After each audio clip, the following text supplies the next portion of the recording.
What's going on, ladies and gentlemen, it's Stardust here. Welcome back to another video. Today we're going to be talking about exotics in Marvel's Avengers after my experiences on Division 2 as a nice little base for how I want these exotics to be in the future. Get stuck in, get a snack, let's get into the video.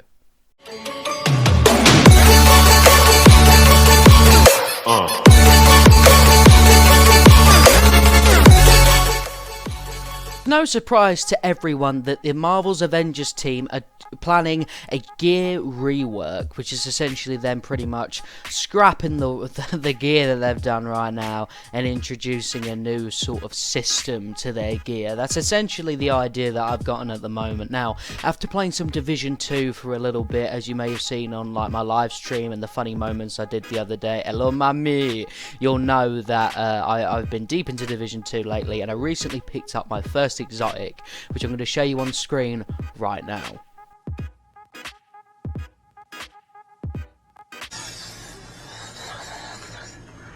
Snake.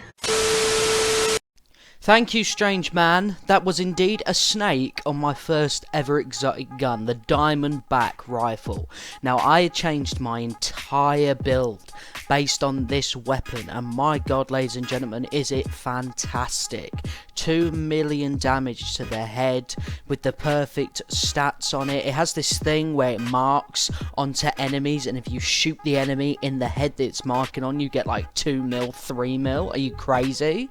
And when I got this from the exotic cache from the season, the current reanimated event that's going on at the moment, I buzzed. I lost my mind, which is something that I can't say about Marvel's Avengers exotics. Now, the reason for that being very simple.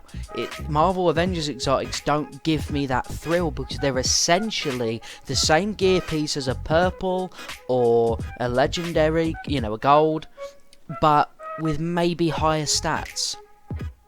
You know, more perks, which are the same. It's very much just higher stats, same perks, and that, to me, doesn't scream exotic.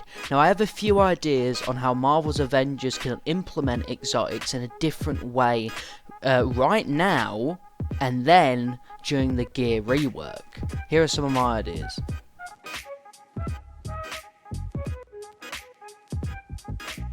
The thought process behind the idea of letting exotics drop from any enemies in any mission is that while they're doing the gear rework and they understand that their gear potentially doesn't have that it factor enough to make it worth players chasing, at least give it that gamble that it could potentially drop from any mission you're doing, instantly giving every single mission replay value.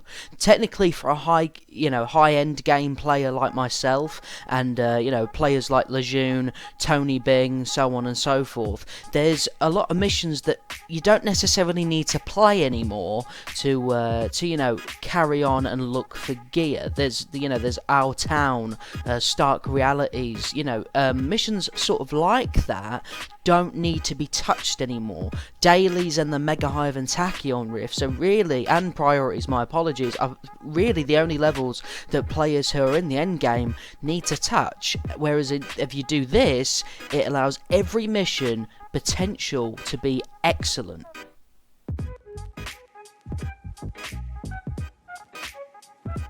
While developers are working on Gear 2.0, I do believe that exotics should have a chance to come from DNA chests. DNA chests in the game are already difficult to open as is, in some way, shape or form. You have to go through a few hoops. You have to either complete the daily villain sectors or the elite villain sectors, and once you've done that, you collect a DNA key.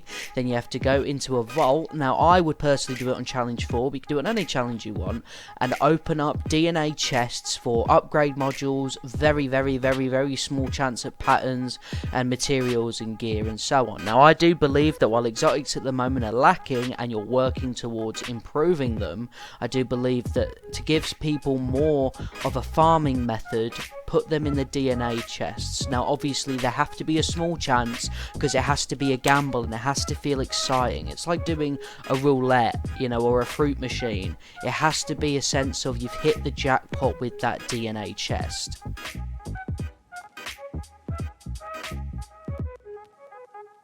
I think the most important thing with exotics in Marvel's Avengers comes to giving the exotics a specific power or a specific upgrade to their abilities already. Similar to how Hawkette's bodysuit can give Kate almost unlimited ultimate for 4 seconds, you know, when you teleport, or even essentially pretty much unlimited teleportation. It changes the way you play, is my point. And I do believe that exotics in the future should allow in totally different playstyles. For example, here's some examples that I made. Perhaps an exotic that allows Kate's blink attacks to let off clouds of smoke that do crazy stun damage, similar to her signature attack she does, you know, the smoke arrows, except that they go off instantly when she teleports to do her intrinsic attacks that does crazy stun damage, which makes her essentially a takedown machine.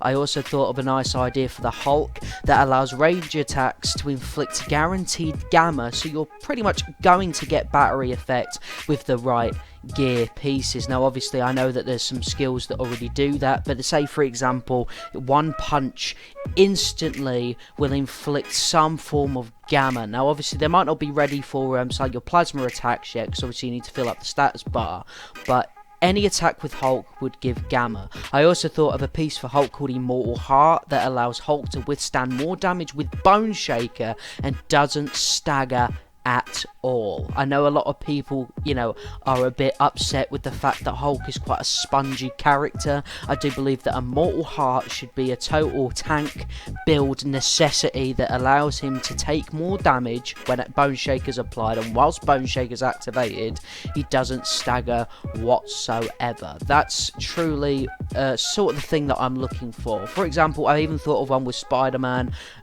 Yes, I know, hear me out. I would like if Spider-Man had an exotics, like for example one that I thought of the name Venomous Intentions, where his web attacks inflict 50% more damage. Now right there, that isn't a huge thing, that isn't even specific power, but it aims directly at his web attacks, which instantly gives you an idea of, okay, web build time. You see what I'm saying? And that's what I believe the exotics need to be. I want to pick up these exotics, see that they are Immortal Heart, Venomous Intentions, you know, or the Kate one that I mentioned, and think, yes, this is absolutely perfect, I'm buzzing. You know, it has to feel like you've just won the lottery, and now that you're able to do builds based on the powers and based on the abilities that these exotics give you, and that's something that I really hope in Gear 2.0 they're able to do. Now that's essentially what I do believe that should be happening right now in Marvel's Avengers and in the future. Let me know if you agree down in the comments down below, if I need to explain it a little bit better in case people, you know, are still a little bit confused by what I've said. Oh, feel free to talk about it in the comments down below. As a growing YouTuber, I read every single comment, you know, and I reply to absolutely everybody, troll or not troll, and I'm very excited to see what this war table with Clint Barton has to offer, and I'm really excited for Gear 2.0. I'm still doing the streaming thing, I'm still doing everything. I've opened up a Discord recently, feel free to join that. Thank you all for watching this video, and I will see you guys in the next one. Peace.